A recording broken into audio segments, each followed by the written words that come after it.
Le pont de Ngouille, ce beau pont qui aura coûté 10 milliards de nos francs, contribuera au désenclavement de cette zone. Aujourd'hui, cette souffrance est abrégée et les populations bénéficiaires de ce joyau ont exprimé à Maître Abdoulaye Wade leur immense gratitude. Ces sentiments de reconnaissance et de fierté ont occupé une place de choix dans les adresses de Saliou Sow, président de la communauté rurale de Boké, et Djerissi, président du comité d'organisation. Ces deux intervenants, porte-parole des populations, ont trouvé des mots justes pour dire au président de la République combien leur satisfaction était immense. Abdoulaye Racine Kane est responsable politique et directeur de cabinet du ministre d'État, ministre des Infrastructures. Il a dans son intervention salué la réalisation de ce bel ouvrage et annoncé d'autres grands projets. Permettez-nous de vous parler de cet ouvrage et de tous ces ouvrages qui sont effectivement dans l'île à Morphil, voire dans le département de Podor. Depuis l'année 2005, l'État du Sénégal a initié un programme de désenclavement de l'île à Morphil, initié par la construction d'infrastructures à caractère stratégique. Pour stimuler l'économie et le développement de cette zone et faciliter les échanges avec le reste du pays, le gouvernement du Sénégal a, entre autres efforts, réalisé d'importants projets dans la zone.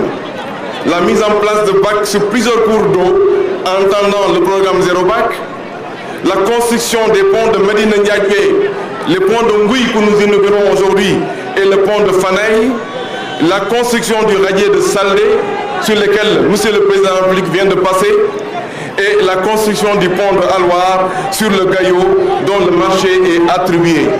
Cette partie sud de l'île à Morphil n'a jamais pu effectivement être accessible à cette période de l'année.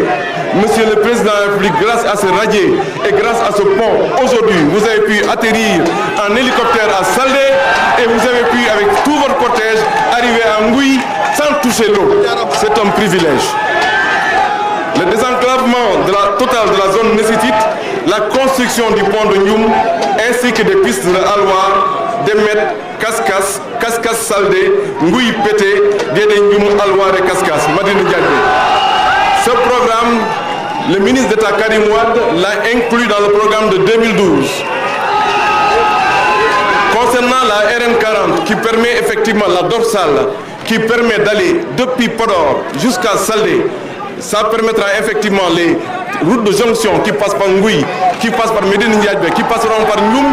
Cette dorsale RN40, les études sont terminées et les appels d'offres seront lancés au début de l'année avec un financement de la BOAD. Monsieur le Président, vous avez honoré vos engagements de 2000. Vous avez honoré vos engagements de 2007. J'aurais voulu parler de l'électrification rurale qui s'est développée. J'aurais voulu parler effectivement de la modernisation des aérodromes régionaux que vous avez initiés, mais malheureusement le temps ne le permet pas. Le président de la République, séduit par cette très forte mobilisation, a vivement félicité les populations de l'île à Morphil. Ce pont d'un coût de 10 milliards de nos francs n'est qu'une seule réalisation parmi celles déjà faites et d'autres à venir. Le chef de l'État de dérouler ainsi un important programme de construction de ponts, dont celui de Fanaï, Alouar, Ndioum et Niangue Edi.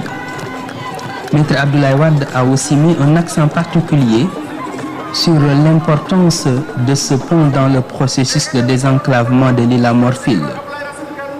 À côté de ces infrastructures, Maître Abdoulaye Wade annonce un autre programme, cette fois-ci agricole, pour la mise en valeur effective des terres du Fouta, avant de réitérer ses très vives félicitations à cette jeunesse qui a choisi de rester au terroir pour travailler.